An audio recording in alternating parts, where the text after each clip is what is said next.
Las miradas del mundo están puestas ahora mismo en la Ciudad del Vaticano. Con la muerte del Papa Francisco, el mundo entero se pregunta quién será el nuevo sucesor de José María Bergoglio en el trono de San Pedro. Después de los 9 días de riguroso funeral en honor al sumo pontífice, la Iglesia Católica ha puesto en marcha un complejo ritual para elegir al sucesor de Francisco en el trono de San Pedro. Ahora mismo surgen muchas dudas con respecto a los rituales y el proceso que pondrá en marcha la Iglesia Católica para elegir al sucesor de José María Bergoglio. ¿Qué es el cónclave y cómo funciona? ¿Qué requisitos tiene que tener la persona que será elegida como Papa de la Iglesia Católica? ¿Desde cuándo se utiliza la fumata para anunciar la elección del nuevo Papa? Sobre esto y mucho más vamos a hablar en este vídeo. Así que quédate hasta el final si quieres saber lo que va a ocurrir en la Ciudad del Vaticano en los próximos días. Y sin más dilación, comenzamos. Con la muerte del Papa Francisco, queda declarada lo que se conoce en la Ciudad del Vaticano como sede vacante.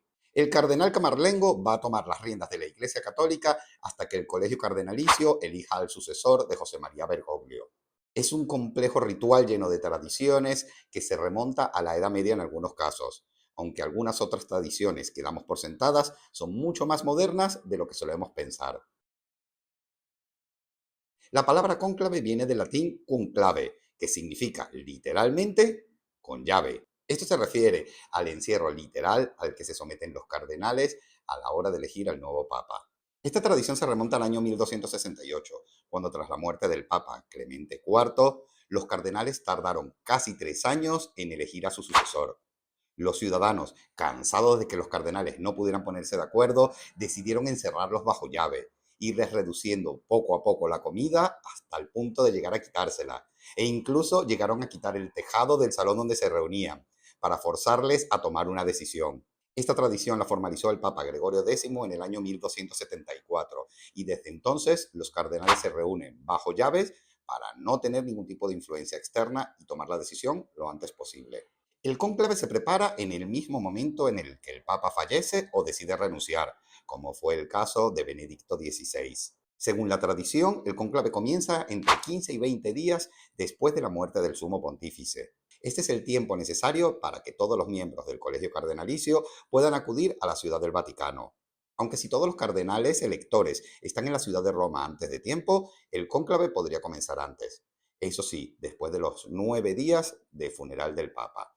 En este cónclave participan todos los cardenales que tengan menos de 80 años. Esto se hace para que una persona excesivamente mayor no pueda decidir sobre el futuro de la Iglesia Católica. El cónclave comienza con lo que se conoce como las congregaciones generales. Es el momento en el que todos los cardenales, incluidos los no electores, se reúnen para discutir el futuro de la Iglesia Católica.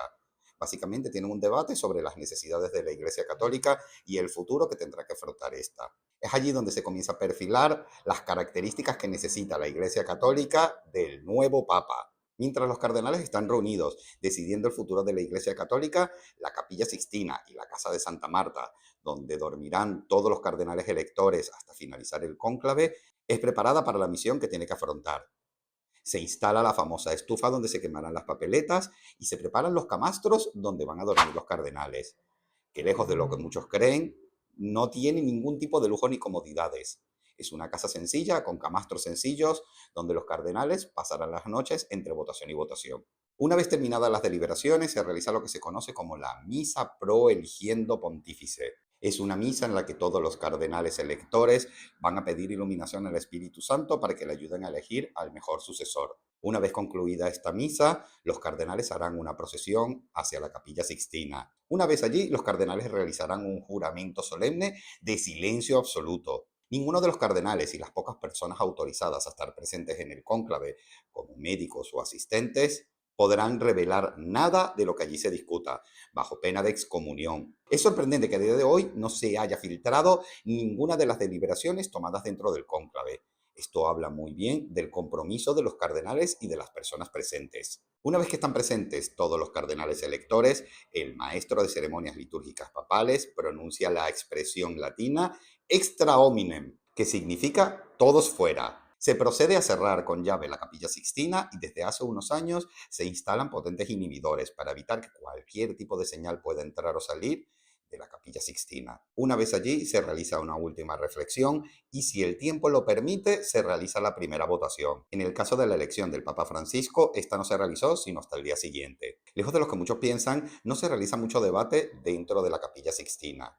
Se supone que los cardenales tienen que actuar bajo inspiración del Espíritu Santo. Se les asigna una papeleta donde los cardenales tienen que apuntar el nombre de la persona que creen que debe ocupar el trono de San Pedro. Si la votación no alcanza los 2/3 requeridos, las papeletas son quemadas y son mezcladas junto a algunos químicos para producir un humo negro. Esto le indicará a todas las personas que esperan a las afueras de la Capilla Sixtina que no se ha llegado a un acuerdo. La tradición dicta que se realizan 2 votaciones por la mañana y 2 votaciones por la noche. Si luego de 2 días de votaciones no se ha llegado a un acuerdo, los cardenales toman una pausa para reflexionar y pedir inspiración al Espíritu Santo. Luego de esta pausa se reanudan de nuevo las votaciones, 2 en la mañana y 2 en la tarde.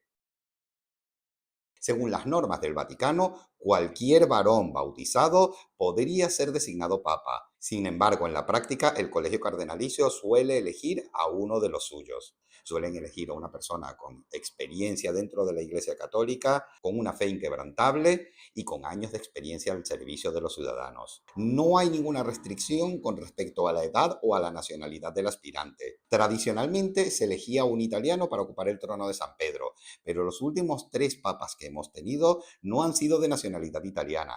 Juan Pablo II era croata, Benedicto XVI era alemán y Francisco era argentino. La nacionalidad del próximo papa puede ser realmente cualquiera. Puede ser desde un cardenal africano hasta un cardenal norteamericano. Mucho se especula sobre este tema, pero en este vídeo no vamos a analizar quién va a ser el posible sucesor. Pueden surgir muchísimas sorpresas, como ocurrió cuando se eligió al cardenal Roncalli, que nadie esperaba que saliera electo. O en el mismo caso de Juan Pablo II, que suscitó la sorpresa de todos los presentes. Muchas personas que han ocupado el trono de San Pedro no han sido parte del colegio cardenalicio. El caso más llamativo fue en el año de 1294, cuando se eligió un ermitaño que ni siquiera estaba presente en la ciudad de Roma. Cuando los cardenales decidieron elegirlo, tuvieron que enviar a una serie de emisarios para preguntarle si estaba dispuesto a asumir la responsabilidad que le habían designado. Este es el caso más extremo, pero desde hace muchísimos años, el sucesor de San Pedro sale del propio colegio cardenalicio. Si se alcanza la mayoría requerida dentro del cónclave, se le pregunta a la persona que ha sido designada si está dispuesta a asumir esta responsabilidad.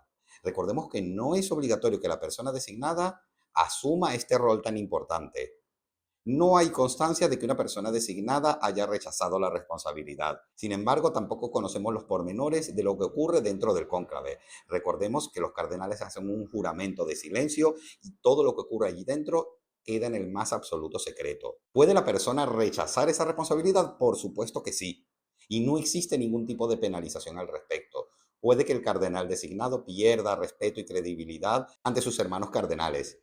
Sin embargo, si esto ha ocurrido en el pasado o si esto ocurre en este próximo cónclave, no lo sabremos. Lejos de lo que muchos piensan, es una responsabilidad que no todo el mundo está dispuesto a asumir. Recordemos que hoy en día el poder del Papa es un poder básicamente simbólico. Es verdad que tiene una influencia muy grande entre los millones de católicos que hay en el mundo y que puede tener algún tipo de influencia a nivel político. Quizás en la Edad Media, cuando el Papa no solamente tenía poder espiritual, sino también un enorme poder político, era un puesto muy ambicionado por mucha gente. Sin embargo, hoy en día no todo el mundo quiere asumir esta responsabilidad. Recordemos que la mayoría de los cardenales que están allí presentes están ya en la última etapa de su vida.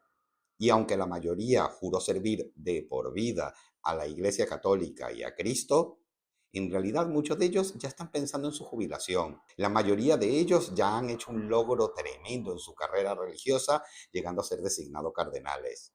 Y muchos de ellos tienen una importancia vital entre los feligreses a los que acompañan en sus respectivos países. Si por alguna casualidad la persona electa decidiera no aceptar la responsabilidad, las votaciones se reanudan hasta elegir a una persona que decida aceptar el cargo. Si el cardenal electo acepta la responsabilidad de guiar a la Iglesia Católica, elegirá el nombre que le acompañará durante su papado. Tradicionalmente este nombre se elige de entre santos o de entre papas que le precedieron. En el caso del Papa Francisco, fue la primera vez que se utilizó este nombre. Existen muchos otros que han sido utilizados como Benedicto, Pío o Pablo. El único nombre que no se ha repetido a lo largo de la historia de los papas es el de Pedro, quizás por respeto al que fue discípulo de Cristo y el primer papa de la Iglesia Católica. Una vez que la persona ha aceptado, las papeletas proceden a quemarse y son mezcladas con un químico que producirá un humo blanco llamativo. Esta tradición tan arraigada entre los fieles católicos en realidad se remonta al siglo XIX, cuando comenzaron a mezclar paja seca para producir humo blanco y paja húmeda para producir humo negro. Era una forma de avisar a las personas que esperaban con paciencia la designación del nuevo papa en la Plaza de San Pedro que habían elegido un nuevo papa. Hoy en día se utilizan químicos para darle la tonalidad necesaria al humo, pero sin embargo, aún hoy en día y con toda la tecnología que tenemos, muchas veces este humo puede generar confusión. En el caso de la elección de Benedicto XVI, el humo salió de una tonalidad levemente grisácea y los periodistas y las personas allí presentes no lograron saber si en realidad habían elegido a un nuevo papa o todavía estaban deliberando. Para evitar esta confusión, desde el año 2005, el humo blanco es acompañado del sonido de las campanas para anunciar que la Iglesia Católica tiene un nuevo papa. Una vez que la persona ha aceptado el cargo y que ha decidido el nombre que utilizará para su papado, se viste con la ropa habitual que suele utilizar el sumo pontífice. En este caso se trata de una túnica blanca que ya está previamente preparada. Se realiza en 3 tallas distintas: pequeña, mediana y grande, porque aunque existen ligeras sospechas de quién puede ser el nuevo sumo pontífice, no hay forma de saberlo, y el sastre oficial que se encarga de vestir al nuevo papa tiene preparado 3 tamaños diferentes. Una vez que el nuevo papa ha sido ataviado con las prendas papales, el cardenal protodiácono, es decir, el cardenal con mayor jerarquía dentro de la Iglesia Católica, se acerca al balcón y pronuncia la conocida frase Annuncio vobis gaudium magnum, Habemus Papam, una frase que se traduce como os anuncio un gran júbilo, tenemos papa. Annuncio vobis gaudium magnum.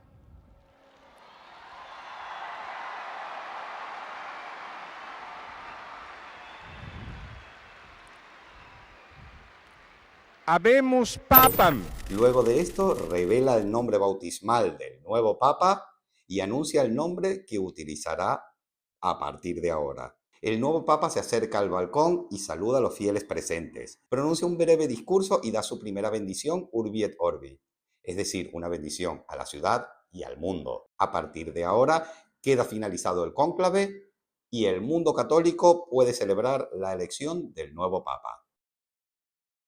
Como mencioné, esta tradición se remonta a la Edad Media. Sin embargo, hay algo que poca gente sabe. Hasta principios del siglo XX, habían algunas naciones que tenían derecho a veto sobre la elección del sumo pontífice, entre ellas España, Francia o el Imperio Austrohúngaro. Este derecho fue abolido en el año 1904 por el Papa Pío X, luego de que el Imperio Austrohúngaro intentara vetar a un candidato dentro del cónclave. La duración del cónclave no tiene tiempo determinado. Puede durar desde unos pocos días hasta el mayor récord registrado hasta ahora de 3 años y que originó el propio cónclave en sí mismo. El cónclave más corto del que se tiene noticia ocurrió en el año de 1939, cuando se eligió a Pío XIII, que duró solamente un día y requirió de 2 votaciones. En promedio, los cónclaves modernos suelen durar entre 2 y 5 días. Es muy probable que esta semana nos enteremos de quién será el sucesor del Papa Francisco y de qué rumbo tomará la Iglesia Católica a partir de ahora. Ahora bien, ¿quién debería suceder al Papa Francisco en el trono de San Pedro? ¿Debería la Iglesia Católica retomar una senda mucho más conservadora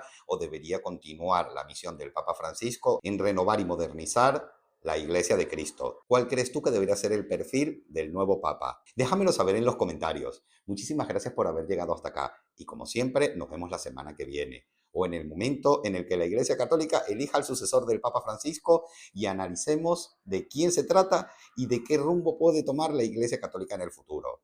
Por lo demás, muchísimas gracias y nos vemos la semana que viene.